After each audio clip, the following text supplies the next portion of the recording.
বারাকাল্লাহু ফিকুম। মাশাআল্লাহ মাশাআল্লাহ। আসসালামু আলাইকুম ওয়া রাহমাতুল্লাহি ওয়া বারাকাতুহু। অন্যরা কেন আছেন বেগুন গমাসন নে হর্ষবাজারের বেগুন চলে আসেন পাল্লার। আল্লাহু আকবার আল্লাহু আকবার আল্লাহু আকবার কবীরা। প্রিয় ভাইরা, আপনারা সবাই ভালো আছেন? সবাই ভালো আছেন আপনারা? অনেক কষ্ট হয়েছে আপনাদের আমি জানি, আর অল্প সময় একটু কষ্ট দিব। সকাল 10টা থেকে রাত 10টা পর্যন্ত 12 ঘন্টার একটা প্রোগ্রাম।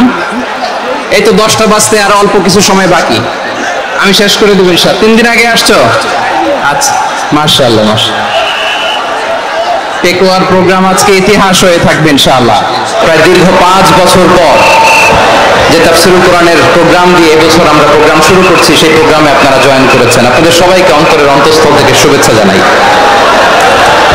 আমি অন্তরের অন্তঃস্থল থেকে শুভেচ্ছা জানাতে চাই আমার প্রিয় সাংবাদিক বন্ধুদের, electronics media, printing media, YouTuber ভাইদের।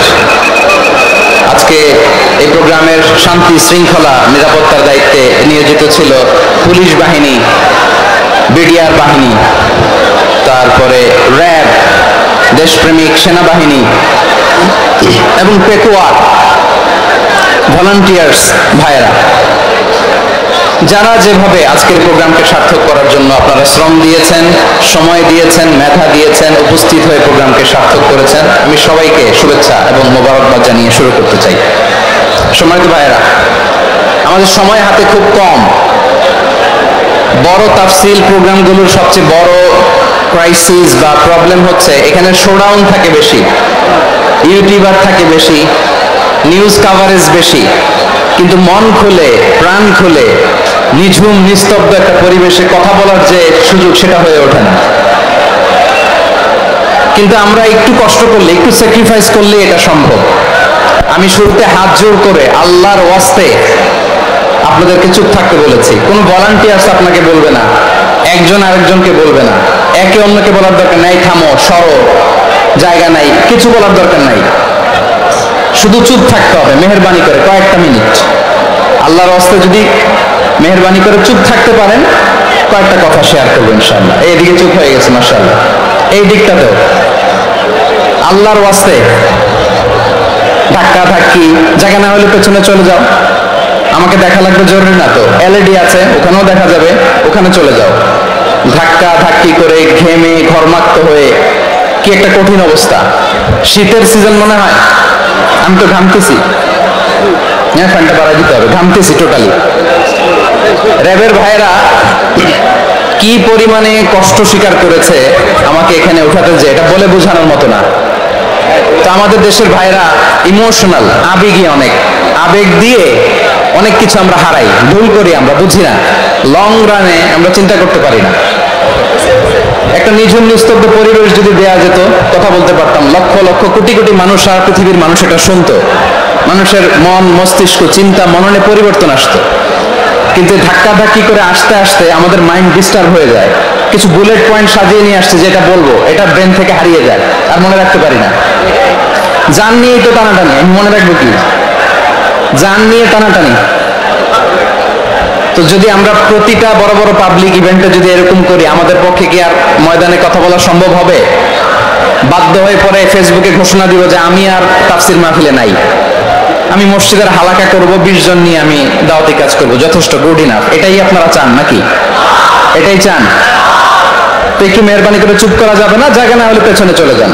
কিন্তু যারা থাকবেন চুপচাপ, আওয়াজ করা যাবে না। আল্লাহর ওয়াস্তে, আল্লাহর ওয়াস্তে অনুরোধ করার পরে যদি এটা ভায়োলেট করেন, জবাব দিতে হবে আল্লাহর কাছে। খবরদার, আল্লাহর ওয়াস্তে বলেছি, আওয়াজ করা যাবে না। ভাইরা, এইভাবে আলোচনা করা যায় না, মেহরবানি করে আওয়াজ করবেন না। আমার দিকে তাকান। আজকে যে টপিকটা নিয়ে আমি আপনাদের সামনে কথা বলবো, সেটা হচ্ছে আমাদের ধর্মীয় জীবনে, সামাজিক জীবনে, রাষ্ট্রীয় জীবনে ঐক্যবদ্ধ থাকার গুরুত্ব। the importance of unity in our life. আমরা ঐক্যবদ্ধ থাকতে চাই কি চাই না? এই আপনাদের গলার আওয়াজ। আমরা ঐক্যবদ্ধ জীবন যাপন করতে চাই কি চাই না? চাই। ঐক্যের কোনো বিকল্প নাই। গত 50 বছর তো দেখেছি এই ডিসইউনিটি, অনৈক্য, বিভেদ, বিচ্ছিন্নতা আমাদেরকে কোথায় নিয়ে গিয়েছে। এই যে দেখেন কিছুদিন আগে আমাদের বর্তমান নেতা ডক্টর ইউনূস, উনি সব রাজনৈতিক নেতৃবৃন্দদেরকে ডেকেছেন একটা ইস্যুকে কেন্দ্র করে। তার মানে গোটা বাংলাদেশ এক হয়ে গিয়েছে। আমরা সবাই উদ্বেলিত হয়েছে, উচ্ছ্বসিত হয়েছে, ঠিক কিনা বলেন? রাজনৈতিক নেতাদেরকে ডেকেছেন উনি, আমরা এক হয়েছি। এরপর ধর্মীয় অঙ্গনের যে লিডাররা, বিভিন্ন ধর্মের, শুধু মুসলিম না, সবাইকে ডেকেছেন, আমরা ঐক্যবদ্ধ হয়েছে। এটাকে বলে ন্যাশনাল ইউনিটি, জাতীয় ঐক্য। যে কোনো ধরনের কনস্পাইরেসি, ষড়যন্ত্র, আধিপত্যবাদ মোকাবেলায় জাতীয় ঐক্যের চেয়ে মোক্ষম হাতিয়ার আর নাই। আমাদের একটা প্রতিবেশী দেশ আছে, আমরা আমাদের দেশ নিয়ে যত ভাবি তারা তার চেয়ে বেশি ভাবে। কথা বুঝতেছেন না? আরো ভেঙে বলতে হবে। আমরা আমাদের দেশ নিয়ে যত উদ্বিগ্ন, এদের আরো টেনশন বেশি। বলেন আমাদের দেশে শান্তি আছে না নাই? আমরা হিন্দু মুসলিমে কখনো দাঙ্গা লাগে? আসতে বলেন কেন লাগে? ওদের পূজা পার্বণে আমাদের মাদ্রাসার ছেলেরা যে পাহারা দেয়, চিল্লায় বলেন ঠিক কিনা? আমাদের তাফসীর মাহফিলের সময় ওরা ডিস্টার্ব করে, ঢোল বাজায় না। ওদের পূজা পার্বণের সময় আমাদের তাফসীর মাহফিলের ডেট হলে আমরা চেঞ্জ করে দেই। সুবহানাল্লাহ, কি সাম্প্রদায়িক সম্প্রীতির রোল মডেল। আর ওই বাংলাদেশের ব্যাপারে তারা অনেক ডিসইনফরমেশন ছড়াচ্ছিল। ভারতের অনেকগুলো গণমাধ্যম, আমি জেনারেলাইজ করব না, আমাদের প্রতিবেশী দেশের সব গণমাধ্যমকে আমি দোষ দিতে চাই না, অনেকগুলো গণমাধ্যম তারা ডিসইনফরমেশন শেয়ার করেছে। ডিসইনফরমেশন আর মিস ইনফরমেশনের পার্থক্য আছে। মিস ইনফরমেশন না জেনে ভুল বুঝে একটা মিথ্যা বা ভুল তথ্য ছড়িয়ে দেয়া, এটার ক্ষমা আছে, এটার কি আছে? আর ডিসইনফরমেশন মানে ইচ্ছা করে, প্ল্যান করে, ম্যাপ করে, ছক এঁকে মিথ্যা, গুজব, রটনা সোশ্যাল মিডিয়ায় ছড়ানো, এটার ক্ষমা আছে? আওয়াজ করে বলেন ক্ষমা আছে?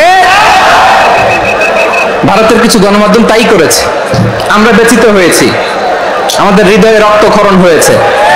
আমাদের প্রতিবেশী দেশকে বলতে চাই, আমাদের দেশ নিয়ে আপনাদের ভাবার দরকার নাই, নিজের চরকায় তেল দেন, নিজের দেশ নিয়ে ভাবেন।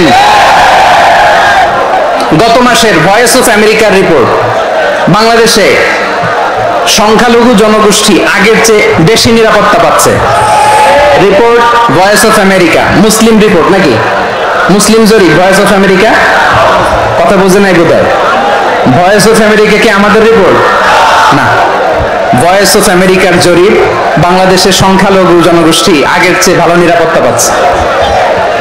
শুধু এখানেই শেষ না, মাইক্রোসফটের একটা জরিপ শোনাই আপনাদেরকে। তারা সারা পৃথিবীতে গুজব, ভুয়া আর মিথ্যা নিউজ ছড়ানোতে কোন দেশ সেরা একটা রিপোর্ট করেছে। এর মধ্যে 1 নম্বরে এসেছে ভারতের নাম।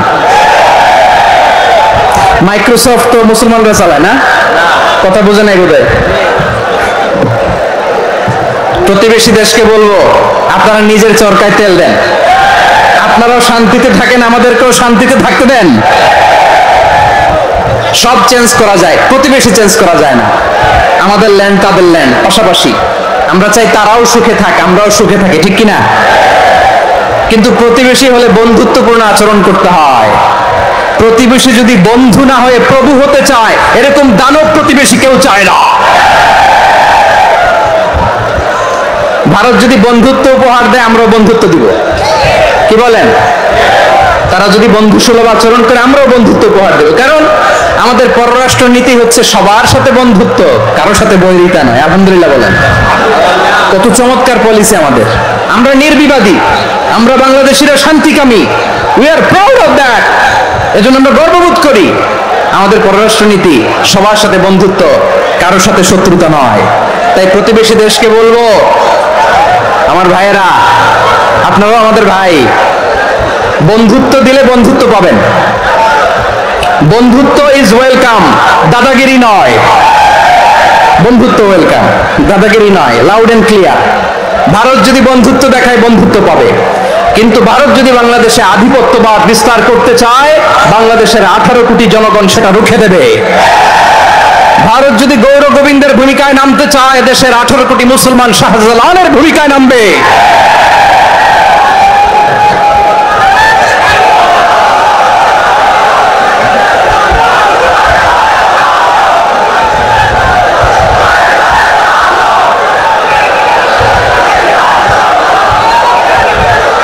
প্রিয় ভাইরা, আমরা বন্ধুত্বে বিশ্বাসী, শত্রুতায় নয়, ঠিক কিনা বলেন? আল্লাহ আমাদেরকে বোঝার তৌফিক দান করুক। তাহলে এই যে তারা বলেছে এদেশে সংখ্যালঘুরা কষ্টে আছে, দুঃখে আছে, এটা কি ঠিক? বলেন, এটা কি ঠিক? না, তারা ডিস ইনফরমেশন শেয়ার করেছে, এটা ঠিক নয়। আমার প্রতিবেশী বন্ধু রাষ্ট্রকে বলবো, আপনারা এটা করবেন না, এটা করবেন না। আমরা শান্তিতে আছি, আপনারাও শান্তিতে থাকেন, আমাদেরকেও শান্তিতে থাকতে দেন। এই যে চিটাগাংয়ের অ্যাডভোকেট আলিফ হত্যাকাণ্ডে গোটা বাংলাদেশ আমরা ধৈর্যের পরাকাষ্ঠা দেখিয়েছি, চিল্লায় বলেন ঠিক কিনা? আমাদের নেতা আমাদেরকে ডেকেছে, আমরা শান্ত থেকেছি। আমরা শান্ত থাকতে চাই, আমরা ঐক্যবদ্ধ থাকতে চাই। যে কোনো ষড়যন্ত্র রুখে দেওয়ার জন্য ঐক্যবদ্ধ প্রচেষ্টার কোনো বিকল্প নাই। তাই আজকের আলোচনার ছোট্ট একটা টপিক আমি শিরোনাম ঠিক করেছি, আমাদের জীবনে, সমাজ জীবনে, ধর্মীয় জীবনে, রাষ্ট্রীয় জীবনে ঐক্যবদ্ধ থাকার গুরুত্ব। এবার আওয়াজ করে পেকুয়ার ভাইয়েরা বলেন, আমরা ঐক্যবদ্ধ জীবনযাপন করতে চাই কি চাই না? আল্লাহ তাআলা সে নির্দেশনাই দিচ্ছেন। আল্লাহ তাআলা ইরশাদ করছেন, ওয়া'তাসিমু বিহাবলিল্লাহি জামিআন ওয়া লা তাফাররাকু ওয়াযকুরু নি'মাতাল্লাহি আলাইকুম إذ كنتم أعداء فألف بين قلوبكم فأصبحتم بنعمته إخوانا وكنتم على شفا حفرة من النار فأنقذكم منها كذلك يبين الله لكم آياته لعلكم تهتدون الله أكبر পড়েন আল্লাহ বললেন, ও গোলামেরা শোনো, ওয়া'তাসিমু বিহাবলিল্লাহি জামিআ, ও আমার গোলামেরা সবাই মিলে আল্লাহর রশিকে আঁকড়ে ধরো। আল্লাহর রশি হলো ইসলাম, আল্লাহর রশি হলো কোরআন। আল্লাহ বললেন কোরআনকে আঁকড়ে ধরো, ইসলামকে আঁকড়ে ধরো। একা একা আঁকড়ে ধরলে চলবে না, জামিআ সবাই মিলে আঁকড়ে ধরো। এই আদেশটা আমাদের জন্য দান করেছেন কে? আল্লাহ তাআলার নির্দেশ, ওয়া'তাসিমু বিহাবলিল্লাহি জামিআ, সবাই মিলে আল্লাহর রশিকে আঁকড়ে ধরো। হাবলুল্লাহ মানে আল্লাহর রশি, হাবলুল্লাহ মানে কি? রশি। এই হাবলুল্লাহ আল্লাহর রশি বা আল্লাহর রজ্জু দ্বারা উদ্দেশ্য হচ্ছে ইসলাম। আল্লাহর রশি দ্বারা উদ্দেশ্য কি? তাফসিরে অনেক ব্যাখ্যা এসেছে। এরকম পরিস্থিতিতে তাফসিরের সূক্ষ্ম সূক্ষ্ম বিষয়গুলো আমরা শোনাতে চাই, কিন্তু পরিবেশ হয়ে ওঠে না। আল্লাহর রজ্জু বা আল্লাহর রশি দ্বারা উদ্দেশ্য হচ্ছে ইসলাম। আল্লাহর রজ্জু বা আল্লাহর রশি দ্বারা উদ্দেশ্য হচ্ছে কোরআন, কারণ কোরআন আমাদেরকে ঐক্যবদ্ধ করে, ইসলাম আমাদেরকে ঐক্যবদ্ধ করে। চিল্লায় বলেন ঠিক কিনা? এজন্য আল্লাহ বললেন, তোমরা আমার রশিকে আঁকড়ে ধরো, বিচ্ছিন্ন হয় না, আমার দেয়া নেয়ামতগুলো স্মরণ করো। যখন তোমরা ছিলে শত্রু, তোমাদের মধ্যে হৃদয়ে আমি আল্লাহ ভালোবাসা ঢেলে দিলাম, ফলে তোমরা সবাই ভাই ভাই হয়ে গেলে। তোমরা সবাই ছিলে জাহান্নামের কিনারায়, জ্বলন্ত অগ্নিকাণ্ডের পাশে। আমি আল্লাহ দয়া করে ঈমানের বদৌলতে তোমাদেরকে আগুন থেকে ফেরালাম। আমি আল্লাহ দয়া করে তোমাদেরকে জান্নাতের পথ দেখিয়ে দিলাম। সুবহানাল্লাহ পড়েন। এমন পথ দেখালাম যে পথ তোমাদেরকে জান্নাতে নিয়ে যাবে, পথের দিশা তোমরা পাবে। লাআল্লাকুম তাহতাদুন। প্রিয় ভাইরা, তাহলে আমাদের যে ঐক্যবদ্ধ থাকতে হবে, এই নির্দেশটা কার? আল্লাহ। নাকি মন মতো আমি বানায় বলতেছি? আওয়াজ করে বলুন, নির্দেশটা কার? আল্লাহ। তাহলে আমাদেরকে ঐক্যবদ্ধ জীবন যাপন করতে হবে। প্রিয় ভাইরা, ইসলাম আমাদেরকে ঐক্যবদ্ধ করে। ইসলাম আমাদেরকে কি করে? সংঘবদ্ধ করে, ঐক্যবদ্ধ করে। বিচ্ছিন্ন হওয়া যাবে না। বিরোধ, বিচ্ছিন্নতা, মতানৈক্য, এগুলো আমাদেরকে ধ্বংস করে, আমাদেরকে দুর্বল করে। আর আমাদের ঐক্যবদ্ধ প্রচেষ্টা আমাদেরকে বিজয়ের দিকে এক ধাপ এগিয়ে নেয়। চিল্লায় বলেন ঠিক কিনা? এজন্য আল্লাহ বললেন, ওয়া'তাসিমু বিহাবলিল্লাহি জামিআ, তোমরা আল্লাহর রশিকে আঁকড়ে ধরো। তোমরা ঐক্যবদ্ধ জীবন যাপন করো, তোমরা বিচ্ছিন্ন হয়েও না, বিচ্ছিন্ন হইলে লস, ঐক্যবদ্ধ হলে সেখানে কল্যাণ আছে না নাই? মাইকে কি সমস্যা হয়েছে কোনো? এবার ঠিক আছে প্রিয় ভাইরা, শেষ করে দেই না? তাহলে শেষ করে দিব তো। গত 2 দিন আগে এসে বসে আছেন, আর আমি আসার 20 মিনিটের মধ্যে উঠে যাচ্ছেন কেন? আর সহ্য হচ্ছে না? আর পারতেছেন না? হ্যাঁ, বসেন। যাদের খুব জরুরত তাদেরকে বের হইতে দেন। অনেকে সকাল থেকে বসে আছে, ওয়াশরুমে যেতে হবে, সারাদিন কিছু খায় নাই, পাগলের মতো বসে আছে, আমি জানি, সব রিপোর্ট আছে আমার কাছে। মেহেরবানি করে বিশৃঙ্খলা করবেন না, আল্লাহর ওয়াস্তে, আল্লাহর ওয়াস্তে। যাদের কষ্ট হচ্ছে বের হয়ে যান, আরো কয়েক মিনিট কথা বলে আমরা শেষ করব। আল্লাহর ওয়াস্তে, আল্লাহর ওয়াস্তে বলার পরেও এরকম বিশৃঙ্খলা করা মোটেও কাম্য নয় প্রিয় ভাইয়েরা।